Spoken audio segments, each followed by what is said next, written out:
ជាដំបូងនេះខ្ញុំសូមជម្រាបសួរនេះខ្ញុំឈ្មោះឆានសំផស្សតំណាងឲ្យក្រុមទី2ដែលនៅក្នុងថ្ងៃនេះខ្ញុំ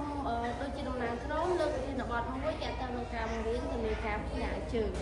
ចានៅក្នុងក្រុមនេះខ្ញុំដែរគឺមានសមាជិក5នាក់ចាទី1គឺនាងខ្ញុំផ្ទាល់ទី2គឺអ្នកគ្រូមានធីរីទី3គឺអ្នកគ្រូខុនសុធីវីទី4អ្នកគ្រូសូលីដានិងទី5គឺអ្នកគ្រូសុខស្រីពៃចានៅក្នុងការបង្រៀននៅថ្ងៃនេះគឺក្រុមខ្ញុំបានចាប់ចងប្រធានបទទាក់ទងនឹងការបង្រៀននៅមេរៀនផ្ញើជើងចាមុននឹងដល់ការបង្រៀនក៏នេះខ្ញុំដូចជាតំណាងក្រុមក៏សូមខន្តីអភ័យទោសដល់ការកំហុសខុសឆ្គងដូចជាពាក្យពេចន៍មិនសមរម្យទុកជាមុនផងដែរចាសូមអរគុណ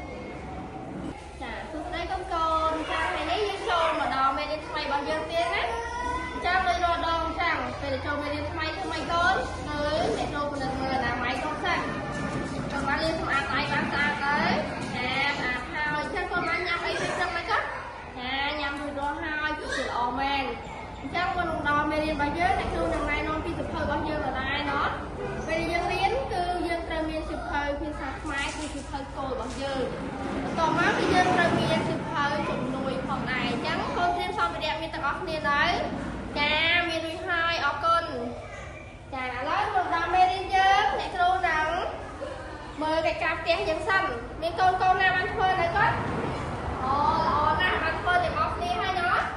ចាឥឡូវកូនទៀងទាត់ចម្លើយរបស់យើងជាមួយអ្នកគ្រូទាំងអស់គ្នាចាមើលកូនធ្វើខ្សែត្រូវអត់ទី1គឺពាក្យឆ្នេរខ្សាច់ទី2គឺពាក្យឆ្កែស្គួតកូនទៀងទាត់មើលត្រូវនៅគាត់ចាត្រូវហើយឥឡូវកូនចូលរួមអានកិច្ចការផ្ទះជាមួយអ្នកគ្រូទាំងអស់គ្នាឆ្នេរខ្សាច់ចាម្ដងទៀតឆ្នេរខ្សាច់ចាល្អណាស់ឥឡូវកូនចូលអានពាក្យខាងក្រោមមួយអ្នកគ្រូឆ្កែស្គួតមួយទៀតកូនឆ្កែស្គួតចាល្អណាស់ចិត្តឲ្យអស្ចារ្យខ្លួនឯងមួយកូនចាល្អមែនទាំងអស់គ្នាអញ្ចឹងមុននឹងចូលមេរៀនយើងអ្នកគ្រូនឹងរំលឹកមេរៀនរបស់យើងសិនណាចាឥឡូវកូនមើលអ្នកគ្រូតើអ្នកគ្រូមានអ្វីនៅក្នុងដៃអ្វីទៅកូនចាគឺជាបានពាក្យកូនមើលអ្នកគ្រូតើអ្នកគ្រូមានបានពាក្យអ្វីកូនអានរួចទេកូនចាគឺពាក្យឆ្នេរខ្សាច់ចាល្អណាស់ចូលរួមអានអ្នកគ្រូម្ដងទៀតមើលចឹងកូនឆ្នេរខ្សាច់ចាល្អមែនតើអានខ្លួនឯងមើលកូនចាល្អមែនអញ្ចឹងគឺពាក្យទី1គឺពាក្យឆ្នេរខ្សាច់តើតែពាក្យកូនរៀនហើយណោះបើកូនអានត្រូវចាឥឡូវកូនមកមើលពាក្យទី2ជាមួយអ្នកគ្រូទាំងអស់គ្នាតែនេះពាក្យអ្វីកូនមើលបានពាក្យរបស់យើងមើលពាក្យអីទៅគឺពាក្យចដោកចាល្អណាស់គឺពាក្យចដោកកូនចូលរួមអានមួយអ្នកគ្រូចដោកចាល្អណាស់ស្អាតទៅណោះកូនបានអានត្រូវទាំងអស់គ្នាចាឥឡូវយើងបានពីរពាក្យហើយកូនទៅមើលពាក្យទី3របស់យើងម្ដងគឺពាក្យអ្វីទៅចាគឺពាក្យអីទៅកូនមើលគឺពាក្យកែច្នៃចាគឺពាក្យកែច្នៃហើយកូនចូលរួមអានជាមួយអ្នកគ្រូមកកែច្នៃចាម្ដងទៀតកែច្នៃចាល្អណាស់អានបានត្រូវទាំងអស់គ្នាណោះចាអ្នកគ្រូសូមបត់ខំចាឡើយកូនមើលពាក្យទៀតពីអ្វីទៅណោះត្រៀមតែនពាក្យអីទៅកូនគឺពាក្យច្រឡំបាទកូនអានជាមួយអ្នកគ្រូច្រឡំម្ដងទៀតច្រឡំចាល្អណាស់អានមួយពាក្យហើយបើកូនមកអានពាក្យចុងឆ្លើយvớiអ្នកគ្រូមើលពាក្យអីទៅហើយមើលតែនគឺពាក្យឃ្លៀតខ្លាចាកូនចូលរួមអានជាមួយអ្នកគ្រូឃ្លៀតខ្លាចាម្ដងទៀតចាឥឡូវកូនមកមើលពាក្យចុងក្រោយជាមួយអ្នកគ្រូគឺពាក្យអ្វីទៅគឺពាក្យឃ្លៀតឃ្លាចាល្អណាស់ចូលរួមអានជាមួយអ្នកគ្រូមើលកូនឃ្លៀតឃ្លាសូមម្ដងទៀតឃ្លៀតឃ្លាចាល្អណាស់ណាម្ដងទៀតឆ្នេរខ្សាច់ចាម្ដងទៀតឆ្នេរខ្សាច់ចាមកពាក្យទី2ដោកចាតាមបានទេកូនចាមកចាប់បានអានអ្នកគ្រូដោកចាឥឡូវកូនអានខាងក្រោមគឺ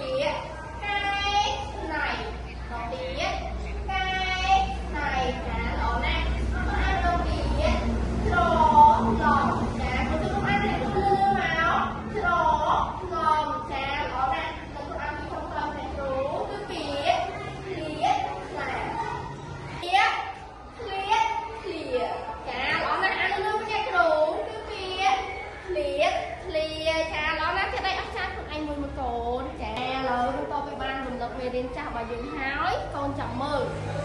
យើងនឹងការស្គាល់សូរអក្សរថ្មីរបស់យើងណាឥឡូវកូនមើលអ្នកគ្រូមានរូបអ្វីទៅកូនមើលទាំងអស់គ្នាមើលចាគឺរូបឆ្មាចាឆ្មាឥឡូវកូនមើលតើពាក្យឆ្មានេះមានសូរដើមអ្វីទៅកូនរំលឹកមើលអ្នកគ្រូធ្លាប់បរៀនកូនរួចហើយសូរដើមអ្វីទៅឆ្មចាល្អណាស់ឆ្មាមានសូរដើមឆ្មអញ្ចឹងពាក្យឆ្មារបស់យើងគឺមានសូរដើមឆ្មចាឥឡូវឆ្មគឺមានឆជើងមើឆ្មឥឡូវចូលរួមអានជាមួយអ្នកគ្រូឆជើងមើឆ្មចាឥឡូវខ្លួនអានតែខ្លួនឯងចាល្អណាស់ឥឡូវកូនចាំមើលរូបភាពទី2របស់យើងគឺអ្វីទៅរូបភាពទី2គឺរូបតែរូបអីទៅកូនរូបត្រីនៅណាទៅនៅសាក់មាត់ណនៅសាក់មាត់អាត្រីហ្នឹងធំណាស់គេហៅត្រីអីកូនត្រីអីទៅត្រីឆ្លាមចាត្រីឆ្លាមឥឡូវកូនមើលតើពាក្យត្រីឆ្លាមរបស់យើងនេះឆ្លាមមានសូរដើមអ្វីទៅកូនកូនដល់ដាក់មើលឆ្លាមមានសូរដើមឆ្លចាល្អណាស់ត្រីឆ្លាមរបស់យើងមានពាក្យឆ្លាមមានសូរដើមឆ្លចឹងកូនសាប់អ្នកគ្រូឆជើងលើឆ្លឥឡូវកូនចូលរួមអានជាមួយអ្នកគ្រូឆជើងលើឆ្លដល់ខ្លួនឯងអានឲ្យខ្លួនឯងបានទេចាឥឡូវចូលរួមអានកូនចាល្អណាស់ឥឡូវយើងចូលមកដល់រូបទី3របស់យើងរូបទី3របស់យើងកូនចាំមើលអ្នកគ្រូរាល់ថ្ងៃកូនសង្ស័យនៅដៃអីកូនដៃស្ដាំចុចនៅដៃអីទៀតគឺដៃឆ្វេងចាឥឡូវកូនមើលតើដៃឆ្វេងនេះពាក្យឆ្វេងមានសូរដើមអ្វីទៅកូនដឹងទេចាពាក្យឆ្វេងមានសូរដើមពចាល្អណាស់ចឹងកូនចាំអ្នកគ្រូសិនឆជើងវើឆ្វចាំកូនចូលរួមអានជាមួយអ្នកគ្រូទាំងអស់គ្នាឆជើងវើឆ្វแล้วកូនចូលរួមអានឲ្យខ្លួនឯងទៅចាល្អណាស់កូនសិនអ្នកគ្រូឆ្លាតណាស់ចឹងអ្នកគ្រូនឹងមានពាក្យចុងក្រោយមានរូបភាពដែរណែតែកូនមើលមានរូបអីទៅកូនឯងឃើញទេរូបត្រីនេះគេយកទៅណាទៅកូនទៅអីទៅកូនកូនធ្លាប់ឃើញម៉ាក់ប៉ាយើងយកទៅធ្វើអីអត់ពេលខែទឹកឡើងហ៎ចាគឺយកទៅឆ្អើអញ្ចឹងកូនមើលតើពាក្យឆ្អើរបស់យើងនេះមានឆជើងអីកូនឆជើងអីទៅចាគឺឆជើងអមានន័យថា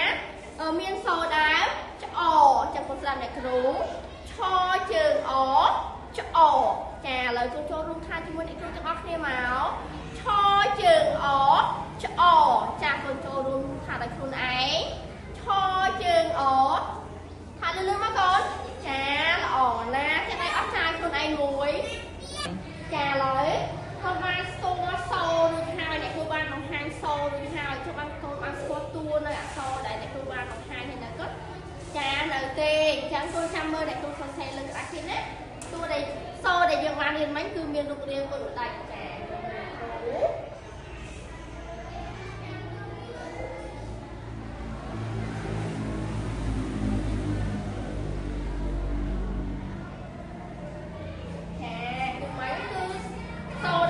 បានបង្ហាញគឺសូរឆ្មអញ្ចឹងឆ្មរបស់យើងឆជើងមើឆ្មឥឡូវកូនសាអ្នកគ្រូម្ដងទៀតណាឆ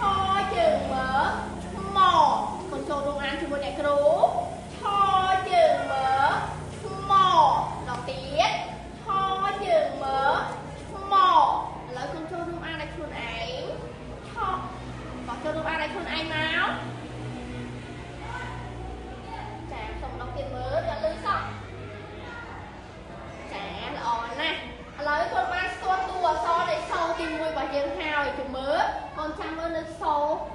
តួអក្សរនៅសូរទី2របស់យើងម្ដងមើលតួអក្សរយើងសរសេរមកទៅណា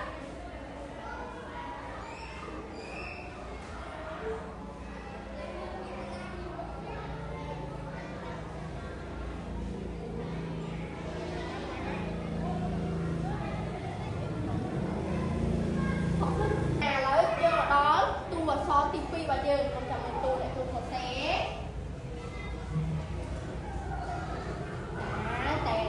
តែមើលតួទី2របស់យើងមកគាត់គឺឆជើងអីទៅចាឆជើងលចូលកូនសាអ្នកគ្រូសិនណាឆជើងលចាសូមបន្តទៀតកូនសាអ្នកគ្រូច្បាស់ណាឆជើងលកូនចូលអានជាមួយអ្នកគ្រូឆជើងលចាកូនអានឲ្យខ្លួនឯងណាចាល្អណាស់ឥឡូវយើងមកមើលតួទី3របស់យើងម្ដងអូខេមកគាត់3របស់យើងគឺឆជើងវចាំកូនតាមអ្នកគ្រូសិនណាឆជើងវចាអ្នកគ្រូអានម្ដងទៀតតាមឲ្យច្បាស់ណាឆជើងវចាឥឡូវកូនចូលរួមអានឲ្យខ្លួនឯងមើលកូនអានអ្នកគ្រូបានទេបានเราមកអានលឺឆជើងវកូនចូលរួមអានឲ្យខ្លួនឯងគាត់ចាល្អណាស់ឥឡូវយើងមកដល់ពីចុងក្រោយរបស់យើងហើយណាមកចុងក្រោយរបស់យើងមានរូបរាងម៉េចទៅណោះ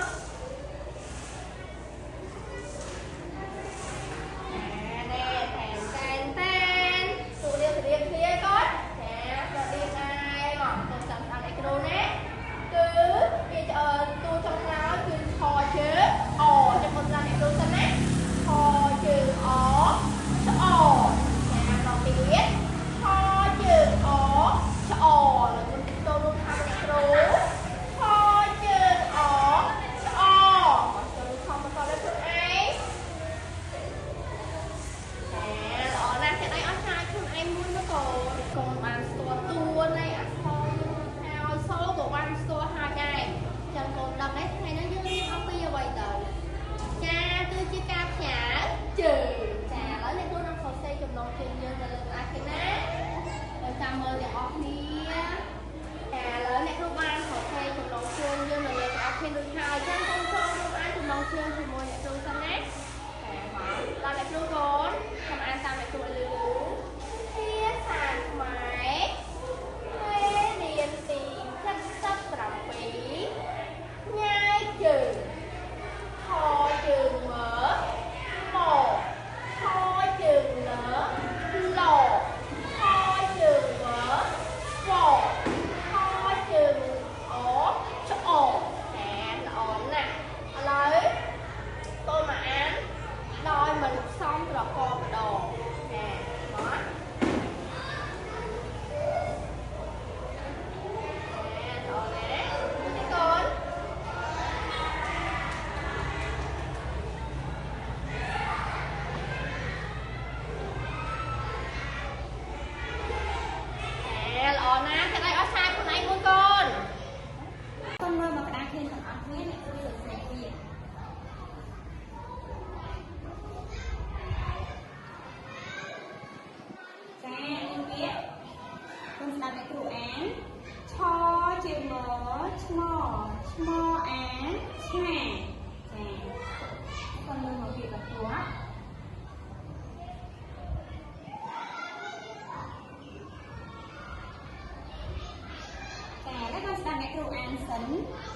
ឆជើងលើឆ្លឆ្លអាឆ្លាចាแล้วកូនចូលរួមអានជាមួយអ្នកគ្រូឆជើងលើឆ្លឆ្លអាឆ្លាចាតាមแล้วកូនអានដល់ខ្លួនឯងឆជើងលើឆ្លឆ្លអាឆ្លាល្អណាស់แล้วកូនមើលពីបន្ទាប់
នៅទំព័រទី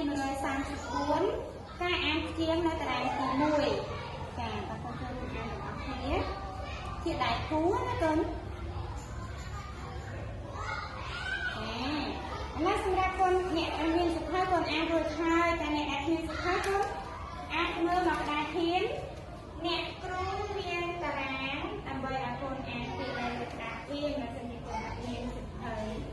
ជាមួយទេតាអញ្ចឹងអ្នកគ្រូចង្អុលកូនចាំអាន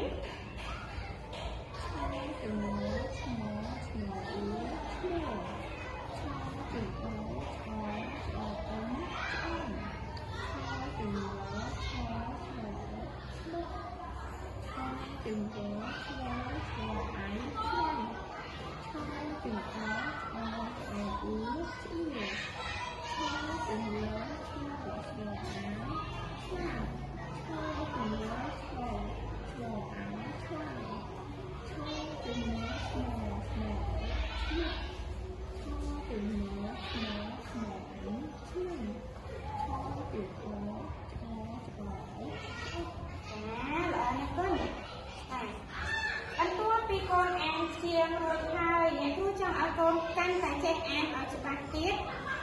គឺកូនគិតអានជាមួយអ្នកគ្រូគឺការអានពាក្យ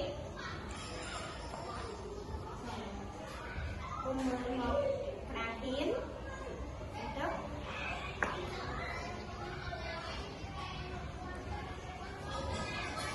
តែការអានពាក្យ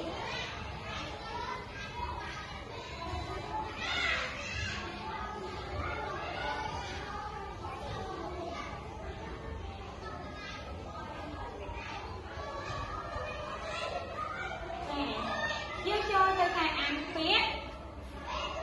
នេះបាទហើយពាក្យមកមកការអានពាក្យការអានពាក្យអ្នកគ្រូមានពាក្យ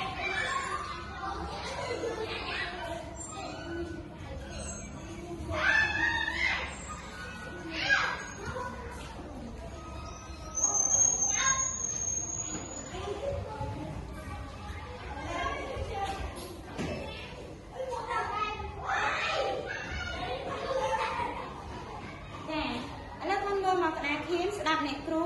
សំប្រកបឆជាលើឆ្លឆ្ល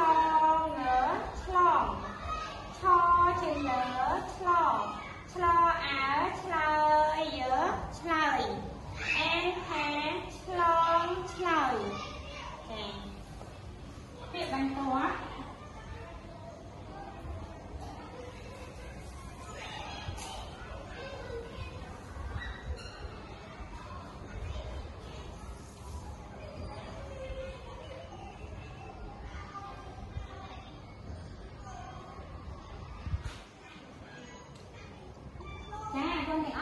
កូនទាំងអស់គ្នាកូនមើលមកក្តារធានហើយអានរួមគ្នាជាមួយអ្នកគ្រូជើជើនជើឆជើឆ្វឆ្វអេឆ្វេងឆ្វេងអានថាជើងឆ្វេងចាណាកូនអានដល់ខ្លួនឯងទាំងអស់គ្នាជើជើ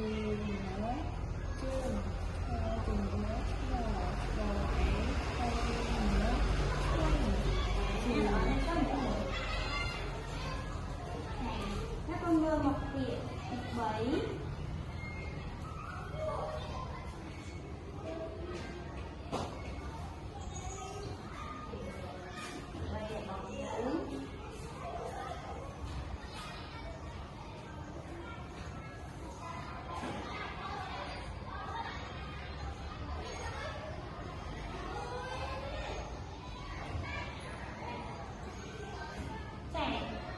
មើលមកពាក្យនេះទាំងអស់គ្នា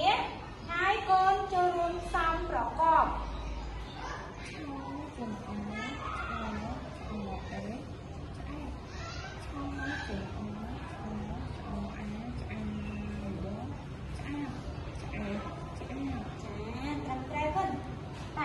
បន្ទាប់ពីកូនអានរួចហើយ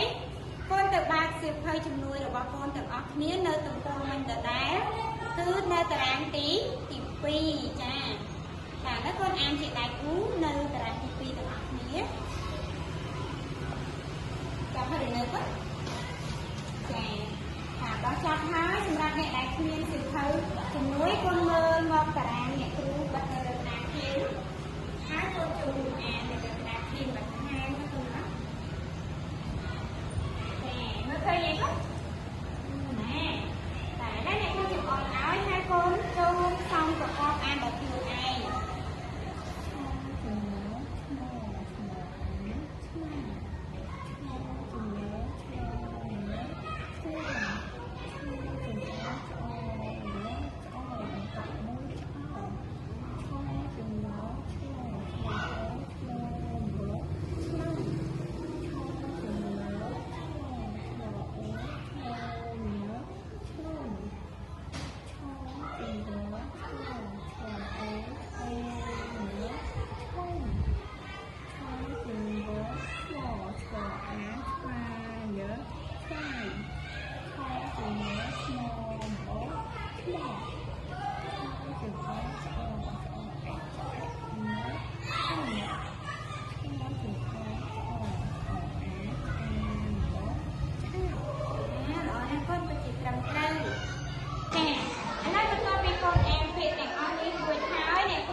ក្នុងសៀវភៅសិក្សាគោលរបស់កូនទំព័រទី97កូនអានជាដៃគូចាបាទឥឡូវបើសិនជាកូនអានចប់អស់ហើយសម្រាប់អ្នកដែលកូនអានមិនទាន់ច្បាស់កូនអាចចូលរួមអាននៅលើក្តារធានបន្ថែមទៀតនោះចាតែឥឡូវអ្នកគ្រូចង្អុលឲ្យកូនប្រកបអានដោយខ្លួនឯង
มือขาเพียงกับอัพนี้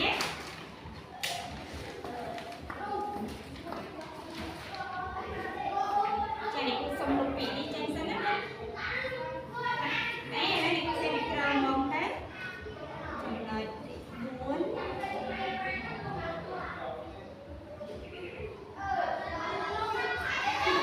chà con người ta bị cả an bị chặt cái này cô bằng liền có cái gì sạch chà này có miên bị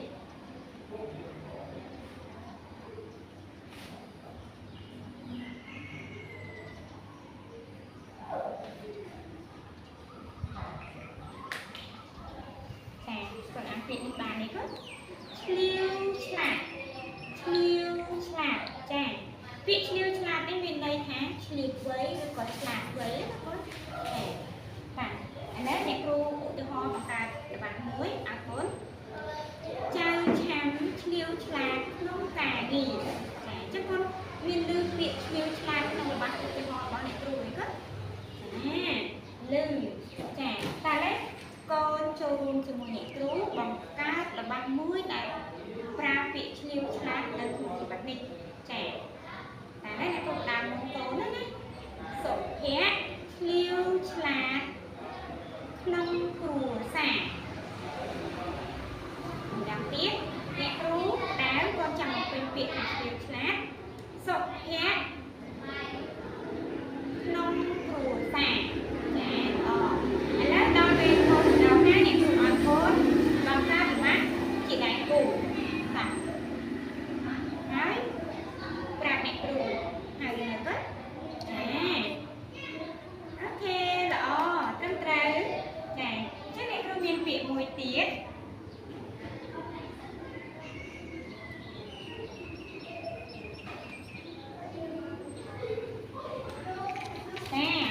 việc này việc ai hả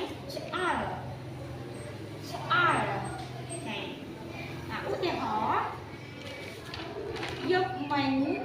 ôn nhung nhằm tràn về của trẻ đấy có ai mà tại út để họ đây cũng bên việc hàng cho mùi nẹp rú của nó thế nẹp rú đang ngồi tại cái rồi bọc nhung nguyên nhằm chậm này tràn của trẻ đặc biệt cái nhung nguyên nhằm chậm này tràn của đấy nghe tụ ở thốn bằng các kiểu của họ đại dùng việc ở đây quanh nhật hoặc là bắt là bằng thốn chỉ đại cụ nói con nó chạy em nói thì tôi sẽ đáp rất đây ok đi chú miền đông hiệp một hai là con trong đó hai được bị á lấy cô trong hai thằng đó đây cứ chia đông hiệp cái con đây chia hai tháng cây thì con phật cây ấy á đây lý chạy cái lý mua tha cái chlang và xong rồi rụt đó lý chia rụt cái cái có cái cái slow con có cái slow này còn nó chà nó chân để cái rú miên ở đây cũng nên phải là bạc muối mấy con hai là còn con chẳng lên ong miên á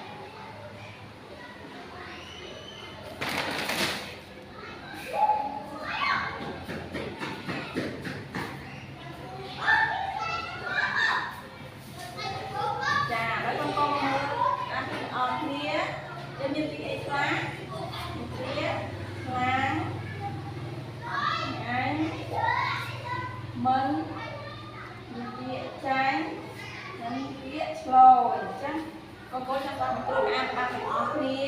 ខ្លាំងឆ្ងាញ់មិនចាញ់រយអញ្ចឹងកូនអានជាមួយនឹងអ្នកគ្រូទាំងអស់គ្នាខ្លាំងឆ្ងាញ់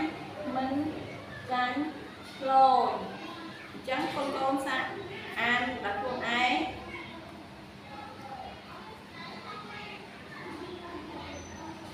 ចាល្អណាស់កូនអញ្ចឹងឥឡូវកូនអានបើសិនឡើងអានសិក្ខាសាគោទាំងអស់គ្នាចាអញ្ចឹងការរៀបរបស់យើងចប់ប៉ុណ្ណឹងអរគុណមុនហ្នឹងកូនបានអានរបស់រូបហើយឥឡូវកូនមកមើលអ្នកគ្រូទាំងអស់គ្នាអ្នកគ្រូមានរូបភាពមួយចង់ឲ្យកូនទូទាញ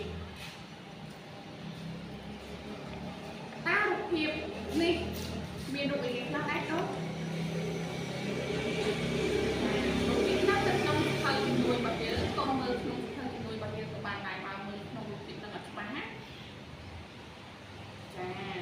អញ្ចឹងកូនអាចទូទាញបានទេតើក្នុងរូបភាពហ្នឹងយើងអាចទូទាញពីចំណងជើងបានទេចាបន្ទាប់ពីកូនបានទូទាញរូបភាពក្នុងអត្ថបទនោះរួចហើយអញ្ចឹងកូនចង់ដឹងទេតើការទូទាញរបស់កូនពិតជាត្រឹមត្រូវទេបើកូនចង់ដឹងអញ្ចឹងកូនចូលរួមអានអត្ថបទជាមួយអ្នកគ្រូទាំងអស់គ្នាណាចាអញ្ចឹងមុននឹងយើងអានអត្ថបទយើងមានដឹងពីគោលការណ៍នៃការអានអត្ថបទរបស់យើងទេចាគោលការណ៍មាន3គោលការណ៍ទី1អ្នកគ្រូអានឲ្យកូនស្ដាប់បន្ទាប់មកកូនអានជាមួយអ្នកគ្រូពេលកូនអានជាមួយអ្នកគ្រូចប់កូនអានដោយខ្លួនឯងចាអញ្ចឹងកូនមកមើលអត្ថបទទាំងអស់គ្នាណា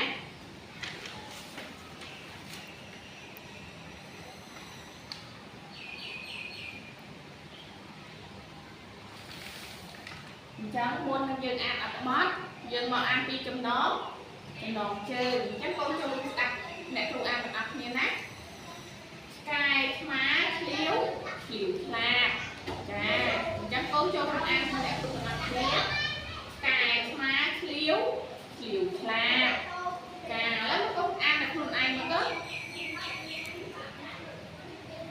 ចាអញ្ចឹងកូនអានចំណងជើងរួចហើយអញ្ចឹងកូនចូលរួមអានអត្ថបទទាំងអស់គ្នាណាតែមុននឹងអានស្ដាប់អ្នកគ្រូសិនណាកូនស្ដាប់អ្នកគ្រូយកដៃអោតាមតួអក្សរនៅក្នុងសៀវភៅគោលអ្នកគ្រូអានឲ្យកូនស្ដាប់ពេលអ្នកគ្រូអានហើយ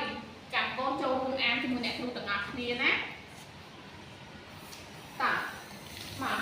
យកដៃចង្អុលតាមតួអក្សរទាំងអស់គ្នាត្រូវជាស្ដាប់អ្នកគ្រូអានភ្នែកមើលតួអក្សរឆ្កែឆ្មាឆ្លៀវខ្លាឆ្កែឆ្មាឆ្លៀវខ្លារត់ឆ្លេខ្លារត់ចំណៃឆ្មារត់ទៅឆ្វេងឆ្កែតាមទៅឆ្វេងដែរឆ្កែឆ្មារត់ឆ្វាក់ឆ្វែងពេញក្រោមក្រែឆ្មាលួចឆ្មក់បានឆ្អឹងឆ្អែងឆ្លៀតចែកឆ្កែឆ្កែឆ្មាឆ្អល់ពោះដោយសារថៃច្រើនចាអញ្ចឹងកូនស្ដាប់អ្នកគ្រូអានហើយអញ្ចឹងយើងចូលគោលការណ៍ទី2កូនអានជាមួយអ្នកគ្រូទាំងអស់គ្នាបាទមកកូនអានជាមួយអ្នកគ្រូទាំងអស់គ្នាណាឆ្កែឆ្មាឆ្លៀវខ្លាឆ្កែឆ្មាឆ្លៀវខ្លារត់ឆ្លេខ្លារត់ចំណៃឆ្មារត់ទៅឆ្វេងឆ្កែតាមទៅឆ្វេងដែរឆ្កែឆ្មារត់ឆ្វាក់ឆ្វែងពេញក្រោមក្រែឆ្មាលួចឆ្មក់បានឆ្អឹងឆ្អែងឆ្លៀតចែកឆ្កែឆ្កែឆ្មាឆ្អល់ពោះដោយសារថៃច្រើនចាអញ្ចឹងកូនអានជាមួយអ្នកគ្រូហើយយើងចូលគោលការណ៍ទី3កូនអានដោយខ្លួនឯងតោះអញ្ចឹងកូនអានដោយខ្លួនឯងទាំងអស់គ្នាណាអ្នកគ្រូនឹងចោលឲ្យមក1 2 3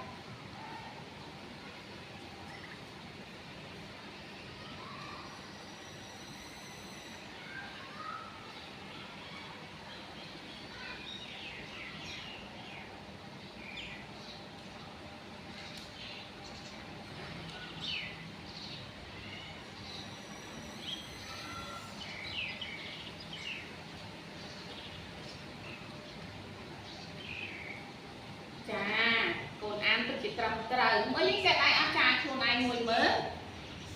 ចាល្អណាស់កូនអញ្ចឹង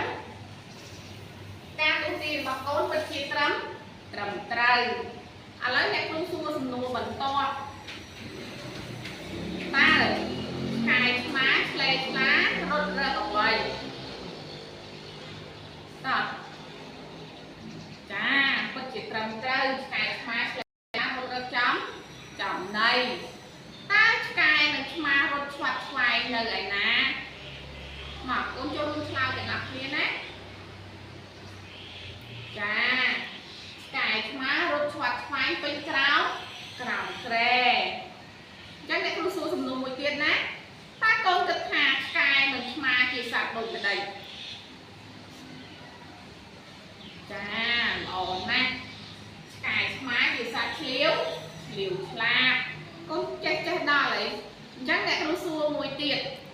តើកូនចូលចិត្តចិញ្ចឹមឆ្កែឆ្មាទេកូនចាចូលចិត្តហេតុអីបានកូនចូលចិត្តចិញ្ចឹមឆ្កែឆ្មាកូនចាពូឆ្កែឆ្មាជាសត្វឆ្លាតចាអរគុណកូនកូនអញ្ចឹងកូនតែដៃអស់ចាខ្លួនឯងមួយមើលចាអរគុណចឹងសរសេរតាមអានគោលនៅលើសៀវភៅស្មើដៃអញទៅដល់នេះបាត់ហើយដើរនោះធ្វើឬក៏អីសឡើងចឹងតើកូនរៀនខ្លួនហើយឬហើយចាល្អបើសិនជាកូនរៀនខ្លួនរួចហើយកូនលើសៀវភៅឡើងកូនត្រូវសរសេរមេរៀនទី7 7 ផ្នែកជើងដាក់ក្នុងសៀវ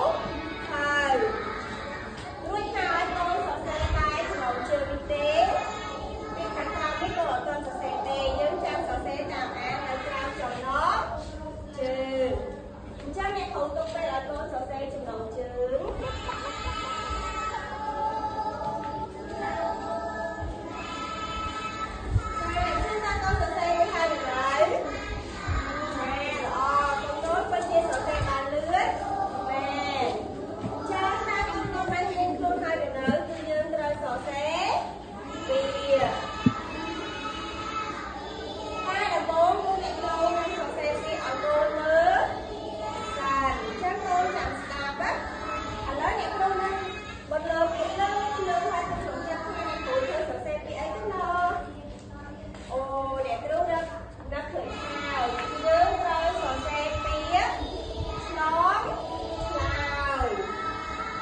ឆ្មាបានម្ដងទៀតឆ្មាបានចឹងកូនរំលឹកថានិយាយឲ្យលឺនឹងសរសេរបានត្រឹមត្រូវកូនរំលឹកមើលតើឆ្មាបានមានតួអក្សរអ្វីខ្លះ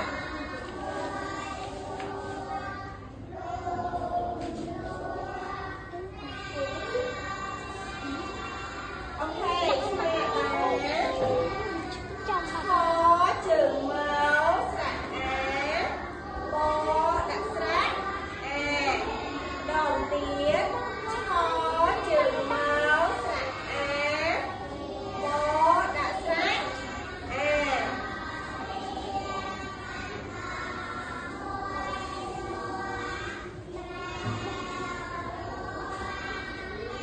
ចាកូនរៀនគាត់ជាមួយអ្នកគ្រូមើលតើកូនសរសេរបានត្រឹមត្រូវឬហើយឬនៅបើសិនជាកូនសរសេរមិនត្រឹមត្រូវទេសូមកូនជួយរៀនគាត់ឲ្យបានត្រឹមត្រូវ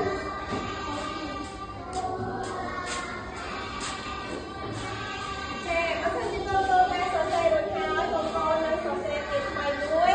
ទៀតប៉ុន្តែសូមកូនសរសេរដាក់នៅក្នុងសៀវហើយយើងមានស្ពាក្យថាជើងឆ្វេងដងទៀតជើងឆ្វេងកូនរំលឹកមើលតើពាក្យជើងឆ្វេងមានតួអក្សរអ្វីខ្លះកូនរំលឹកហើយកូនជួយសរសេរវាឲ្យបានត្រឹមត្រូវរួចហើយចាំកូនទីកូនជាមួយអ្នកគ្រូនៅលើក្តារទៀត ជើងឆ្វេងជើដាក់ស្រៈអា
មួយ